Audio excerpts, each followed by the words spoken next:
The 33 sermons on Nibbāna were delivered by the Venerable Bhikkhu Kaṭukurunde Ñāṇananda in Sinhala at Mitrigala Nissaranavanaya Forest Hermitage. They were translated into English by the same Venerable monk, presently residing at Potkulkala Forest Hermitage in Kandagedara, Devalagam. Namo tassa bhagavato arahato samma sambuddhassa. Namo tassa bhagavato arahato samma sambuddhassa. Namo tassa bhagavato arahato samma sambuddhassa. Etang santang etang fanitang yadidang sabba sankhara samato sabbopadipattini saggo tanhakyo virago nirodho nibbāna. This is peaceful, this is excellent, namely the stilling of all preparations, the relinquishment of all assets, the destruction of craving, detachment, cessation, extinction. With the permission of the most Venerable Great Preceptor and the assembly of the Venerable Meditative Monks, this is the 28th sermon in the series of sermons on Nibbāna. Right view, the first factor of the Noble Eightfold Path, is defined as the knowledge of all the Four Noble Truths, namely that of suffering, its arising, its cessation, and the path leading to its cessation. This is a pointer to the fact that some understanding of cessation or Nibbāna is essential for the practice of the path. According to a discourse among the truths of the Anguttara Nikāya, there are two conditions for the arising of this right view. Dve bhikkhave paccaya sammaditthya uppadāya katame dve paratocha ghoso yonisocha manasikaro.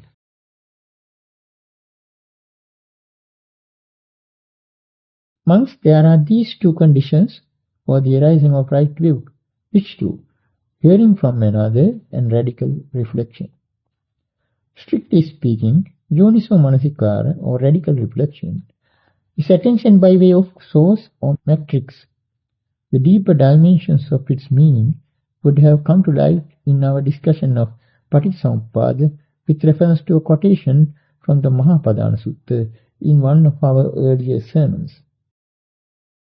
There we saw how Bodhisattva Vipassi went on reflecting from the very end of the formula of Paටිච්චසමුp්පාda of dependent arising in reverse order and gradually arrived at the true source. Kim inukhosati jaramaranam hoti, kim paccaya jaramaranam, jatiya khosati jaramaranam hoti, jati paccaya jaramaranam. What being there does decay and death come to be? Conditioned by what is decay and death? Birth being there, does decay and death come to be? Conditioned by birth is decay and death.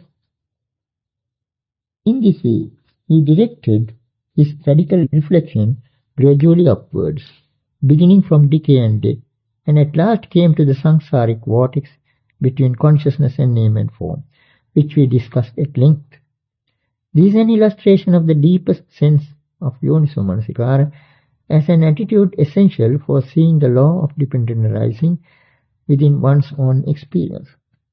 By now, we have already laid bare some first principles for the arising of this radical reflection in the form of similes like the magic show and the chess game.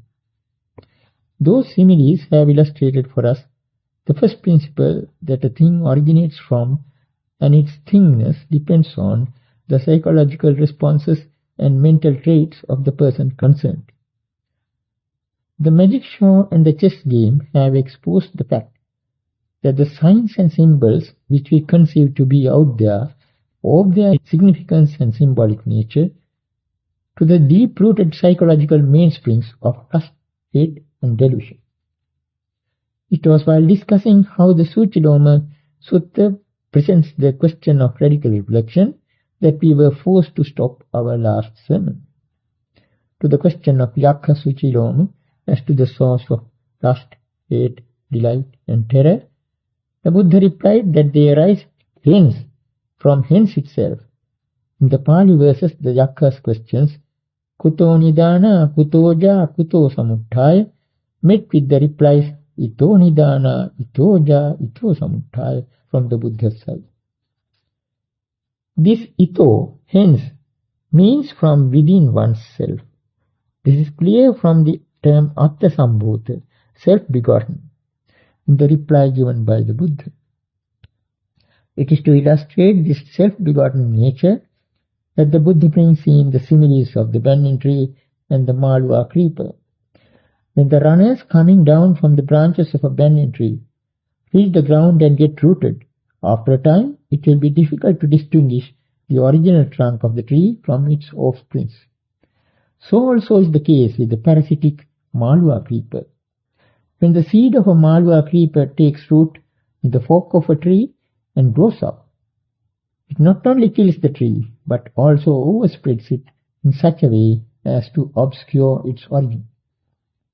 From these similes we can infer that the self-begotten nature of those psychological states are also generally overlooked or ignored.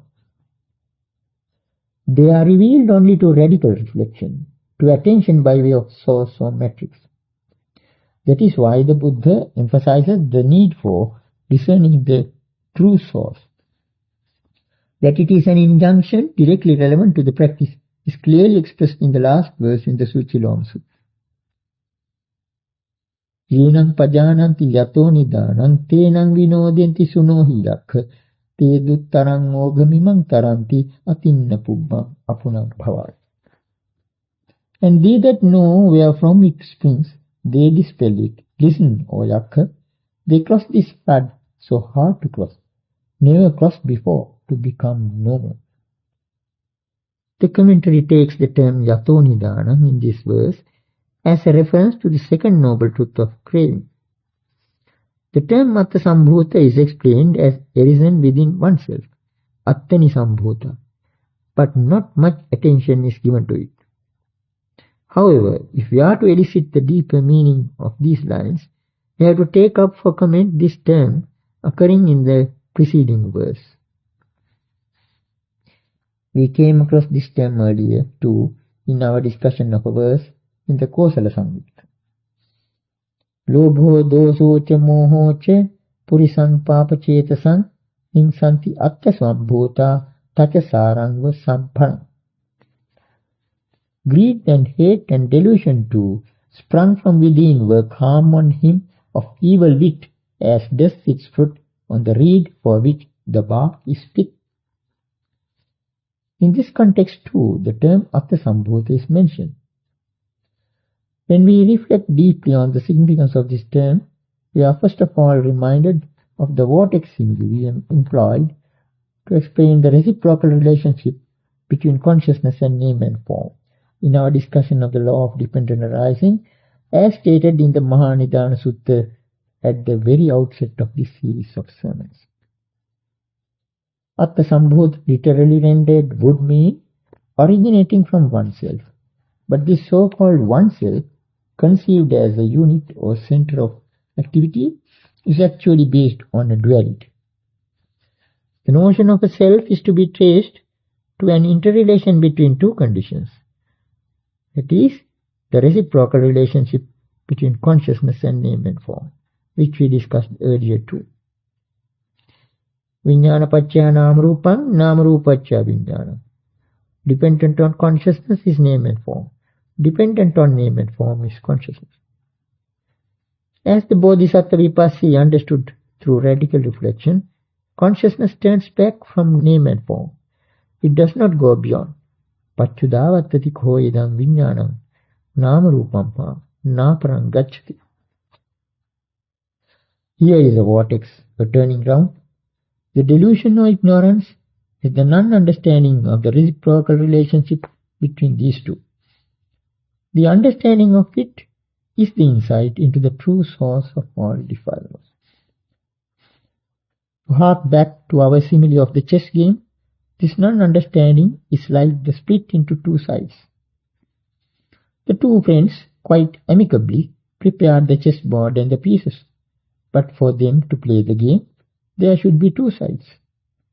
It is after this bifurcation and confrontation as two sides that the actual game starts with its vicissitudes of winning and losing. Preparations grow, yielding the consequences of wish fulfillments and disappointments to the competitors.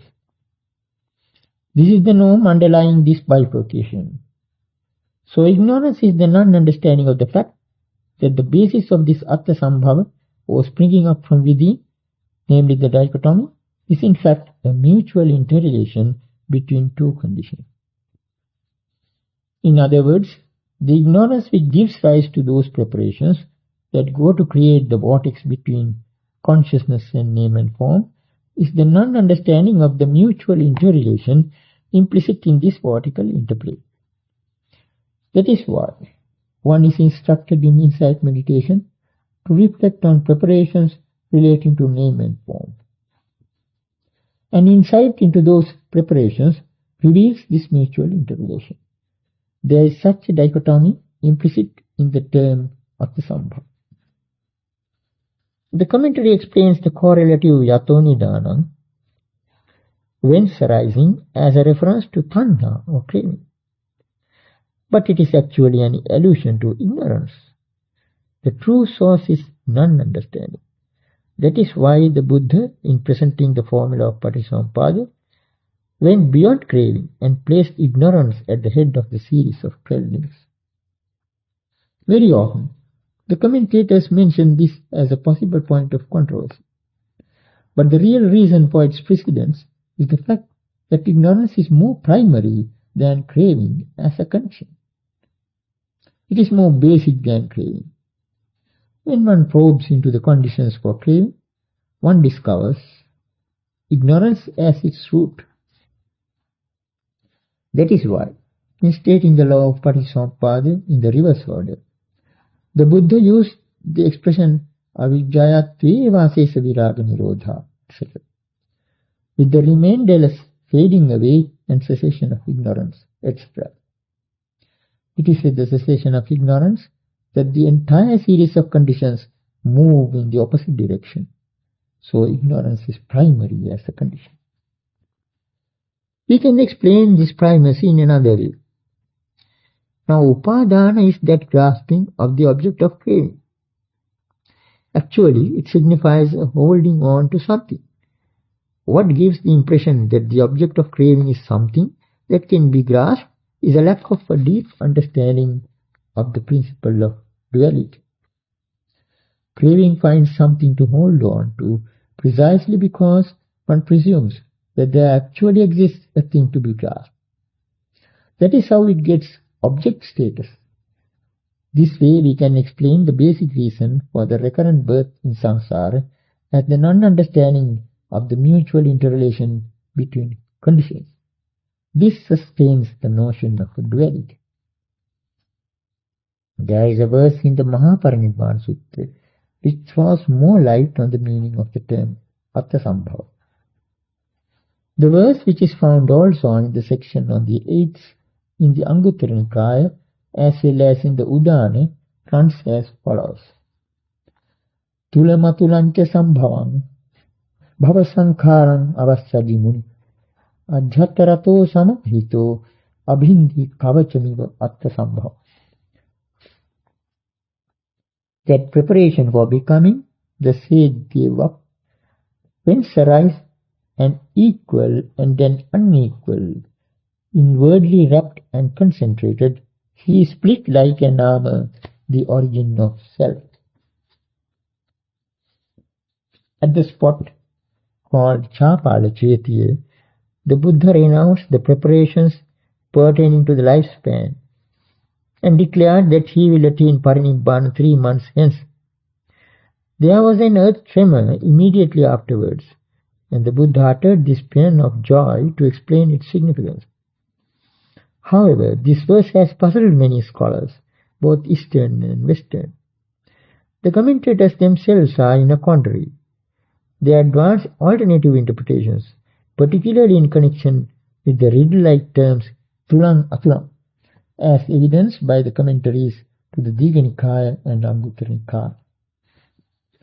According to the first interpretation given, tulang stands for whatever pertains to the sense sphere, and atulang refers to the fine material and immaterial sphere. The second interpretation, prefixed by an or else, athava, takes tulang to mean both the sense sphere and the fine material sphere, and atulang to refer only to the immaterial sphere. In a third interpretation, tulang is taken to mean of little karmic result, and atulang to mean of great result. A fourth interpretation tries to tackle the difficult term in a different way altogether. Tulanti tulento tirento, atulancha sambhavanti, nibbānañceva sambhavancha. Tulang means comparing, determining. Atulancha sambhavan means nibbāna and becoming. Here the word tulang is presumed to be the present participle. To add to the confusion, Ṭhakරණය advances yet another interpretation. Tulanti sankhara dhatu, atulanti nibbāna dhatu. Tulang means sankhara element, atulang means nibbāna element. It seems, however, that we have to approach the whole problem from a different angle altogether. The twin term tulang atulang most probably represents the principle of duality we have discussed at length in this series of sermons. Tulang and atulang in a pairwise combination convey the idea of equality and inequality as antonyms. The phrase tulang atulancha sambhavam is suggestive of that dichotomy which forms the basis of the self-idea.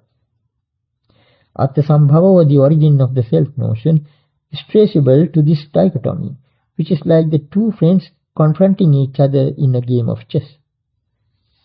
The two sides of the game may be taken as two halves of the same thing, standing opposite to each other.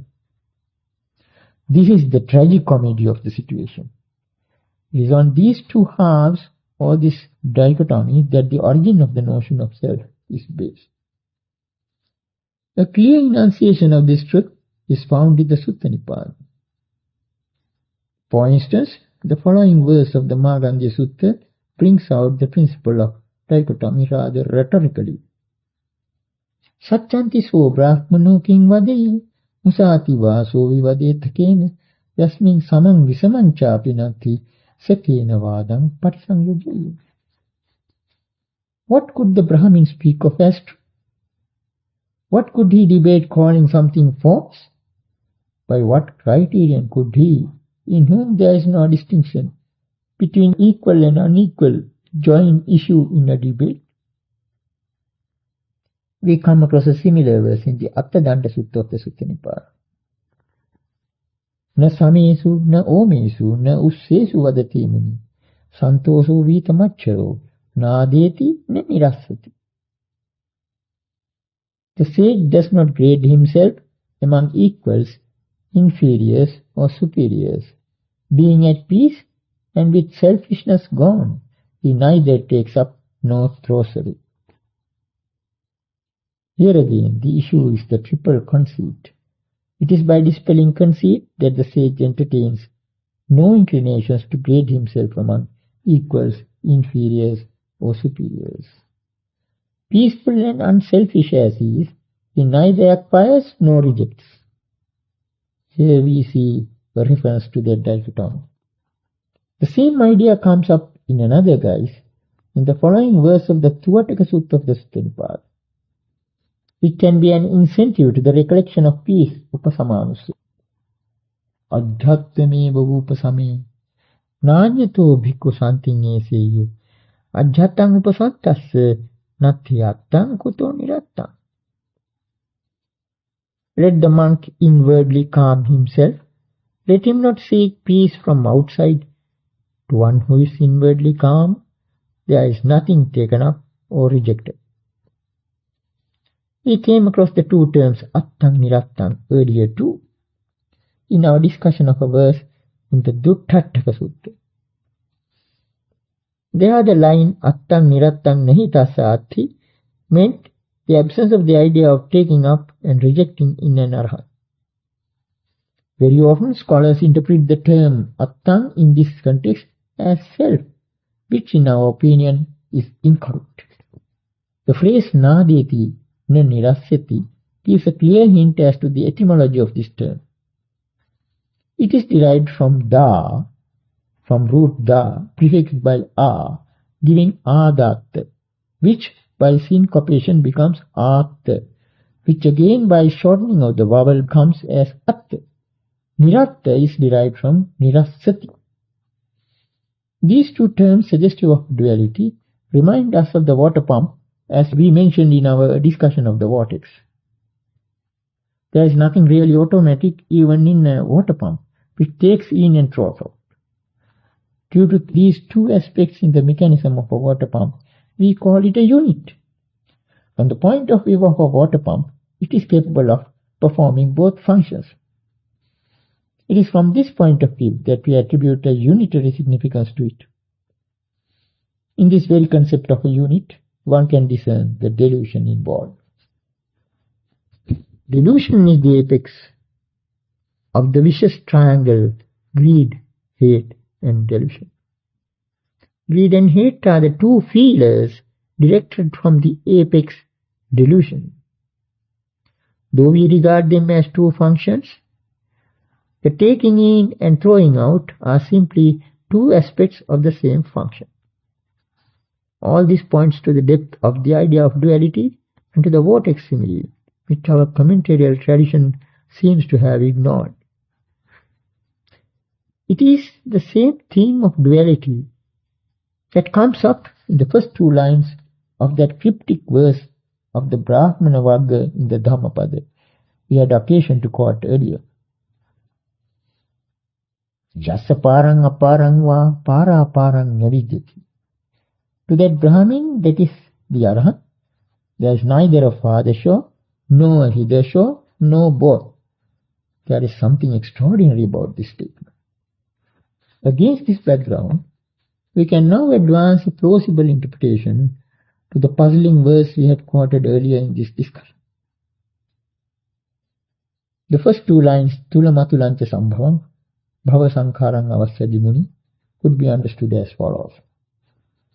The sage renounced the preparations for becoming, which give rise to a distinction between equal and unequal.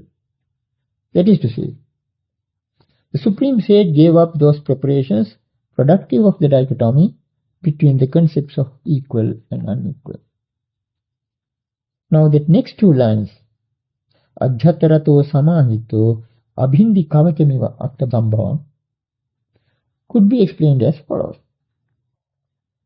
Inwardly content and concentrated, he broke up the point of origin of self like an armor.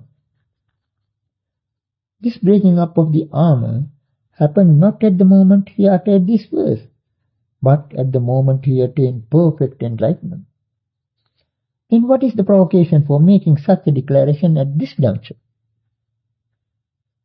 The Buddha renounced the preparations pertaining to the lifespan, Ayu Sankhara, after several requests to that effect by Mara.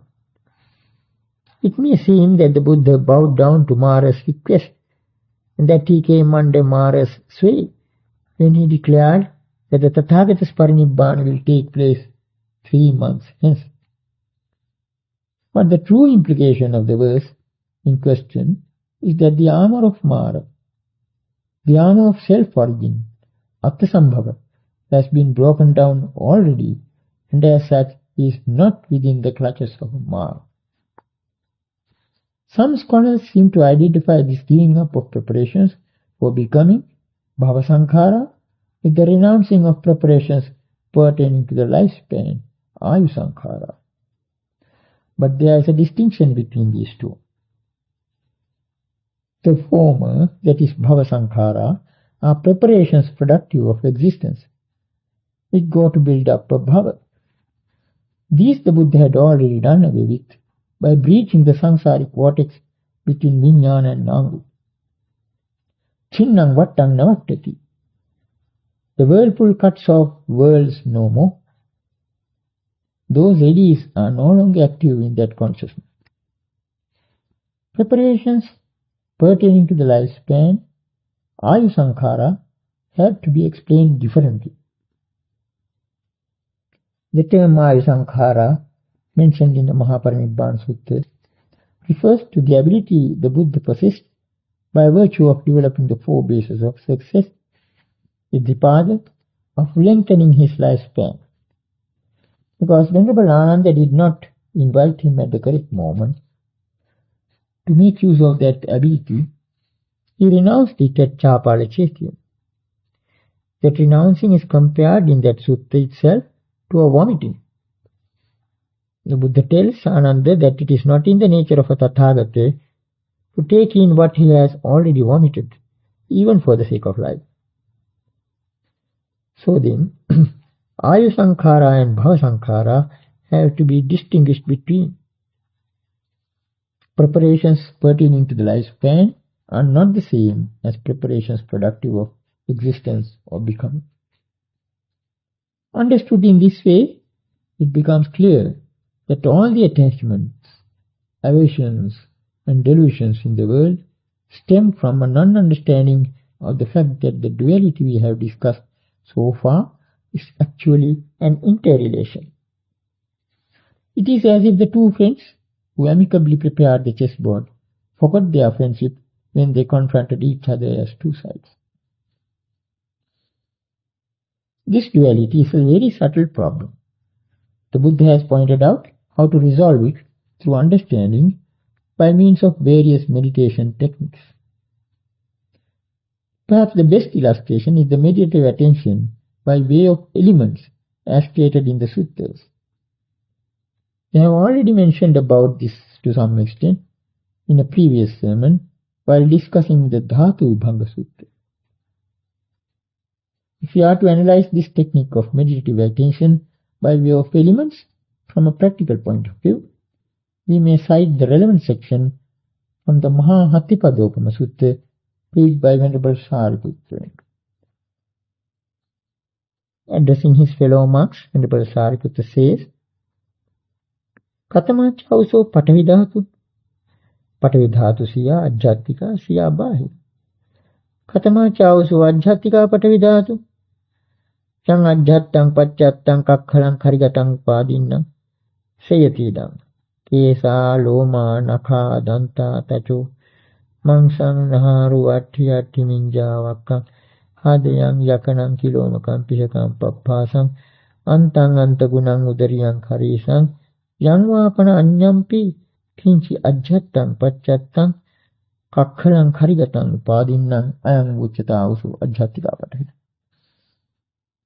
Jāceva kopana ajjattika patavida, yāca bāhira patavidātu, patavidhātu revesa, tang netang mam, meso hamasmi, nemeso attāti, evametang yathābhūtang sammappaññā datthabba. Evametang yathābhūtang sammappaññā jisvā patavidhātiyā nibbindati patavidhātiyā cittang virādi. What friends is the earth element? The earth element may be either internal or external. What friends is the internal earth element? Whatever is internal belonging to oneself, hard, solid, and clung to, that is, head hairs, body hairs, nails, teeth, skin, flesh, sinews, bones, bone marrow, kidney, heart, liver, diaphragm, spleen, lungs, large intestines, small intestines, contents of the stomach, feces, or whatever else is internal belonging to oneself, hard, solid, and clung to. This is called, friends, the internal earth element.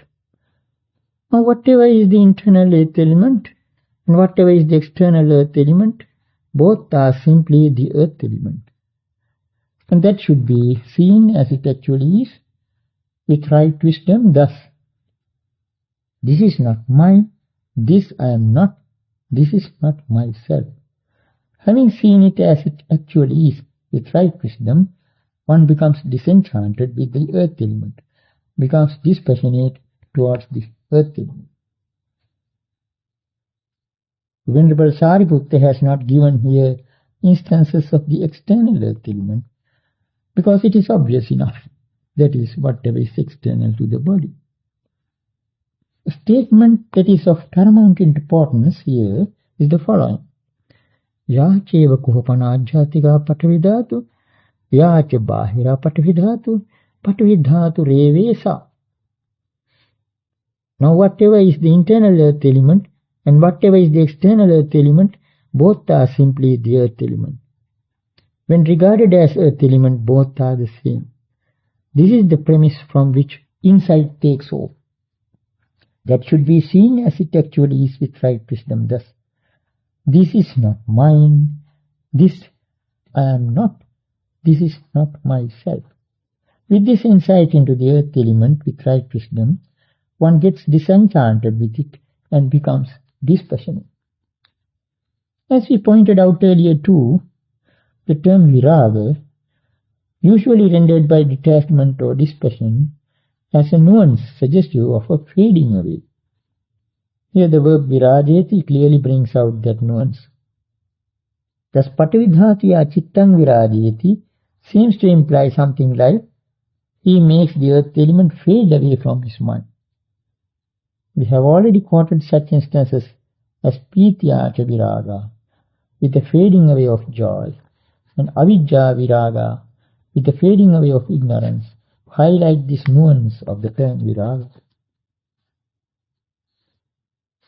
In this context too, it seems the function of disenchantment, Nibbāna, is to see that whatever color the earth element had infused in the mind is made to fade away. This is a detachment as well as a decoloration. What then is the true purpose of resolving the distinction between internal and external with regard to the earth element? The purpose is the breaking up of the foundation for cravings, conceits, and wish. For me to acquire some object out of craving, that object has to exist apart from me, and I have to stand apart from it. The statement, "this is mine," presupposes a duality between me and mine. Similarly, the statement, "this am I," expressive of conceit, smacks of duality. For instance, one gazing at a mirror is imperceptibly involved in this duality when he tries to compare his face with its reflection on the mirror. This is the irony of the situation in ordinary life. But what we have here in this sutta is the opposite viewpoint. Not "this is mine," not "this am I," not "this is myself." What fosters this opposite point of view is the very absence of the distinction between the internal and the external. The fundamental basis for acquisition or measuring is gone. It is as if the unending game of chess with all its vicissitudes has ended in a peaceful draw. As a matter of fact, our entire samsaric existence is a chess game between the organic upadina and the inorganic anupadina. For instance, the four elements within this body, the grass par excellence or the clung to, and the four elements as nutrition and atmosphere are always in conflict in their game of chess. This chess game has as its vicissitudes the disturbances of the three humors, wind, bile, and phlegm on the physical side, and greed, hate, and delusion on the mental side. These disturbances are to a great extent the outcome of this forced dichotomy. The task before a meditator, therefore, is the resolving of this conflict by a penetrative understanding of the mutual interrelation between the two sides, internal and external. When the gap between the two is removed, the mind becomes equanimous. We are told that the contemplation of the four elements is an effective means of developing equanimity. Among the parts of our body, there are some we pride on and cherish. Some others, like excreta and urine, we abhor and detest. When regarded as mere elements, attachment and revulsion give place to equanimity. The description of the contemplation on elements as found in the Satipatthana Sutta clearly illustrates this fact. The relevant section runs as follows. Punaca param bhikkave bhikkhu imameva kāyaṁ yathāṭhitāṁ yathāpaṇhitāṁ dhātuso paccavekkhati atthīmasmiन् kāye paṭivi dhātu āpo dhātu tejo dhātu vāyo dhātu iti. Sayatahapi bhikkave dakho go ghātako va go ghātakante vāsīva gāvim vadhitva Chatum mahapathe bilaso pati bhajitva nisinno assa. Evameva ko bhikkave bhikkhu imameva kāyaṁ yathāṭhitāṁ yathāpaṇhitāṁ dhātuso paccavekkhati atthīmasmiन् kāye paṭavi dhātu āpo dhātu vāyo tejo dhātu vāyo dhātu iti. Again, a monk reflects on this same body as it stands and as it is disposed, as consisting of elements thus. In this body there are the earth element, the water element, the fire element and the air element. Just as the skilled butcher or his apprentice, having killed a cow, were seated at the crossroads with it cut up into small pieces, so too a monk reflects on this same body as it stands and as it is disposed, as consisting of elements thus. In this body there are the earth element, the water element, the fire element and the air element. It is noteworthy that the monk is instructed to reflect on this same body as it stands and as it is disposed. Imameva kāyaṁ yathāṭhitāṁ yathāpaṇhitāṁ. These words are particularly significant in that they do not imply an atomistic or microscopic analysis. The four elements are already there in the body, and though it is mentioned in brief here, in other discourses, the organic instances for each of them are described at length. The simile used in connection with this analysis is highly significant. When a butcher or his apprentice kills a cow, cuts it into small pieces, and sits at the crossroads ready to sell the meat, he is no longer particular about the cow from which it came. He is conscious of it merely as a heap of meat. Similarly, the contemplation by way of elements inculcates an equanimous attitude. Just as the distinction between the upadinna and the anupadinna is suggestive of the duality between the organic and the inorganic, the distinction between ajjhata and bahiddha has relevance to the duality between one's own and another's. This aspect of the reflection on elements emerges in the summary-like section that follows. Ajjhatam va kāye kāyanupassī viharati, bahiddhā va kāye kāyanupassī viharati, ajjhata bahiddhā va kāye kāyanupassī viharati. In this way, he abides contemplating the body as a body internally, or he abides contemplating the body as a body externally, or he abides contemplating the body as a body both internally and externally. Here too, the aim is to break down the dichotomy between one's own and another's. This contemplation is of a purpose to the extent that by it one realizes the fact that whether internal or external, it is just the four elements. This norm is succinctly expressed as yatha idam tatha etam, yatha etam tatha idam. Just as this, so is that. Just as that, so is this. Our minds are obsessed by the perception of diversity, nānatta sañña. According to color and form, we distinguish objects in the outside world and give them names.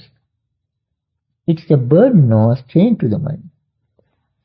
The reflection by way of elements, as given in the Satipatthana Sutta, could even be appreciated as a step towards the perception of unity, ekatta sanya, from this prosaic perception of diversity. It tends to relaxation and unification of the mind. So the purpose of this reflection by way of the elements, peculiar to the discourses, is to look upon the elements as void, in accordance with the Buddha's advice, dhātuyo suññato passa. Look upon the elements as void.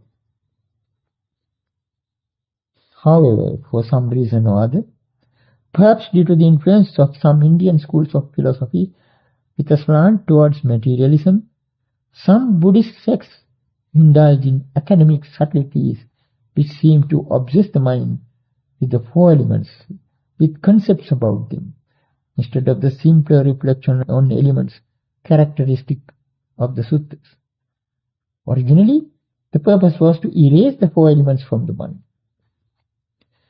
The original purpose was to make the four elements the amorphous primaries which masquerade as form in the minds of beings for incalculable eons to fade away from the mind. But what happened later was to revel in metaphysic analysis, which more or less followed the way of thinking peculiar to materialism. It ended up in hair-splitting analysis, even literally, painting, for instance, the earth element in all the more vividly in the mind. We have to assess this academic trend against the original purpose, unbiased by the traditional predilection for it. It is no exaggeration to say that all this tended to obscure the path to Nibbāna in the course of time. The Buddha's research was something entirely different. His research into the four elements took a completely different course. In the Nidāna Samyutta of the Samyutta Nikāya, the Buddha proclaims the results of his research into the four elements. Patavidhātuyāham bhikkave asāda pariyesanam acharim. Yo patavidhātuya asādu tadajjagama. Yāvata patavidhātuya asādu paññāyame sosudittu. Patavidhātuyāham bhikkave ādīnava pariyesanam acharim. Yo patavidhātuya ādīnavo tadajjagama. Yāvata patavidhātuya ādīnavo paññāyame sosudittu. Patavidhātuyāham bhikkave nissarana pariyesanam acharim. Jam patavidhātuya nissaranam tadajjagamam. Yāvata patavidhātuya nissaranam paññāyame sudittu. Monks, I went in search of their gratification in the earth element. Whatever gratification there is in the earth element, that have I found out. Whatever is the range of the gratification of the earth element, that have I well discerned with wisdom. Monks, I went in search of the danger in the earth element. Whatever danger there is in the earth element, that have I found out. Whatever is the range of the danger of the earth element, that have I well discerned with wisdom. Monks, I went in search of the stepping out from the earth element. Whatever stepping out there is from the earth element, that have I found out. Whatever is the range of the stepping out from the earth element, that have I well discerned with wisdom. Now this is the Buddha's research into the earth element. The discourse goes on to state the same fact with regard to the other three elements. The term masada, mentioned in this sutta, is defined as the bodily pleasure and mental happiness, sukham somanasam, arising due to the earth element. The danger in the earth element is its impermanent, suffering and changing nature, anicca, dukkha, viparinamata. The stepping out from it is the disciplining and abandonment of desire for it, chandaraga vinyo, chandaraga bhava. It is on the strength of this research that the Buddha even enjoined the reflection on the four requisites The Ariyavamsa Sutta makes this sufficiently clear. In connection with the modes of reflection on the use of the four requisites, a thematic phrase occurs which is highly significant in this concept. Laddhaca pindapātaṃ agathito amuccito anajjhapanno ādīnava dassāvi nissaranapañño paribhunti. On getting alms food, he partakes of it without greed, uninfatuated, unenslaved, being aware of the danger in it with the wisdom in stepping off. The terms agathito, amuccito, anajjhapanno, without greed, uninfatuated, unenslaved, are suggestive of the gratification which one has to withstand. The term ādīnava dassāvi, being aware of the danger, is suggestive of overeating and other possible risks in taking food. The meaning of the expression nissaranapañño, with the wisdom in stepping out, in the highest sense, is taking food with the deep idea of abandoning food in accordance with the cryptic dictum āhārang nissāya āhārang pajahati, gives up food depending on food. It should be clear from the foregoing what the original idea behind the contemplation on the elements was and what happened later. The later trends seem to have ignored the fact that perception is a mirage. Research into these four elements is a matter for the physicists, though it is like chasing a mirage with thoughts and concepts. What is needed is the liberation of the mind from the perception of form that is ingrained in the minds of beings due to the four elements in this long samsara. All the meditation techniques the Buddha has taught are directed towards the fading away of this perception of form. Because of these four primaries, we have a perception of form, which enables us to take signs. All the four are actually impermanent, but the perceptual data we have gathered dependent on them are indelibly imprinted on our minds. Signs taken up in the far distant past in one's samsara can come up again and again as attachments and aversions to perpetuate one's samsaric existence. Thoughts and prolific concepts arise out of this perception of form. In other words, we distinguish between one thing and another according to color and shape. By evaluating them through attachments and aversions, we allow them to get deeply rooted in our mind. These are the latencies to perception, which in the Madhyapindika Sutta find mentioned in the expression saññā nānusanti. Perceptions do not lie latent. Whereas the Arahant does away with these latencies, the non-Arahant entertains them to some extent or other. These latencies account for the prolific concepts with which beings heap up samsaric suffering. In order to loosen the hold of these signs on our minds, the perilous aspect of the four elements has to be emphasized. That is why the Buddha, in a number of discourses, described to the monks the impermanence of the four elements. It was not his intention to encourage any atomistic analysis. He preached about the impermanence of the four elements to expose the hollowness and vanity of this drama of existence, to erase the perception of form productive of this drama from the minds of the people. Now, sankhara is a term we often come across in the Dhamma. He happened to suggest a possible nuance of the term when he brought up similes relating to the cinema and the theatre. Sankhara is a term capable of comprehending the entire range of preparations that go to make up a theatrical performance. Now, the Buddha has related the story of this great earth in some discourses, but it is not an account of a scientific experiment as our modern day scientists would offer. The Buddha describes how this great earth came up and how it gets destroyed in order to drive home into our minds the impermanence or the very stage on which we enact our samsaric drama, thereby inculcating an attitude of disenchantment and displeasure, Nibbāna and viraga. These sankharas pertaining to our drama of existence on this gigantic stage, the earth, get deeply imprinted in our minds. They sink deep as latencies to perception, productive of existence. It is to eradicate them that the Buddha has placed before us the story of this great earth in some discourses. By far, the best illustration comes in the Abhaganya Sutta of the Nikāya. According to it, at the beginning of this eon, the earth was immersed in a darkness and covered with water. The inhabitants were those who had come down from the Abhasara Brahma world. They were sexless, mind-made, feeding on joy, self-luminous, and capable of moving through the air.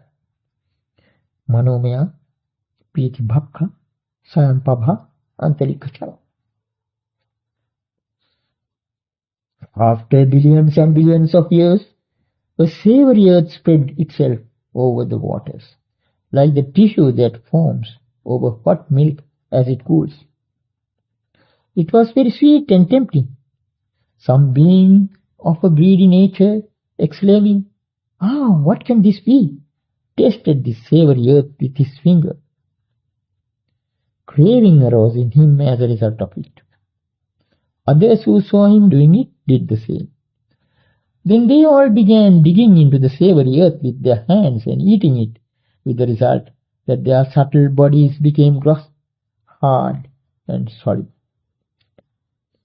Craving also increased, and their minds became rougher and coarser. The environment changed in unison, becoming grosser and grosser. So we have here the perilous aspect. As the perils became manifest, the watery earth grew in solidity, and the simple life grew in complexity.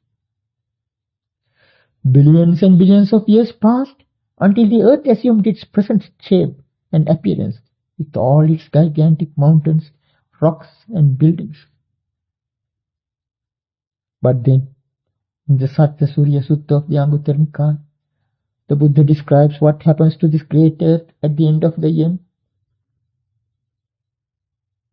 As the Holocaust draws near, a second orb of the sun appears, and then a third, a fourth, a fifth, a sixth, and a seventh. The great earth in its entirety, together with its mountains and rocks, goes ablaze, becoming just one huge flame of fire, consuming all before it without leaving any ash or soot, like in a spot where oil or ghee had burned. So here we have no room for any atomism. In conclusion, the Buddha brings out the true aim and purpose of this discourse. Evaṁ anicca bhikkhave sankhara, evaṁ adhva bhikkhave sankhara, evaṁ anassāsika bhikkhave sankhara, yāmañcidam bhikkhave, alameva sabba sankharesu nibindatum, alam virajyatum, alam vimuccitum. So impermanent monks are preparations, so unstable monks are preparations, so unsatisfying monks are preparations. So much so, monks, this is enough to get disenchanted with preparations. This is enough to get dispassionate with them. This is enough to get released from them.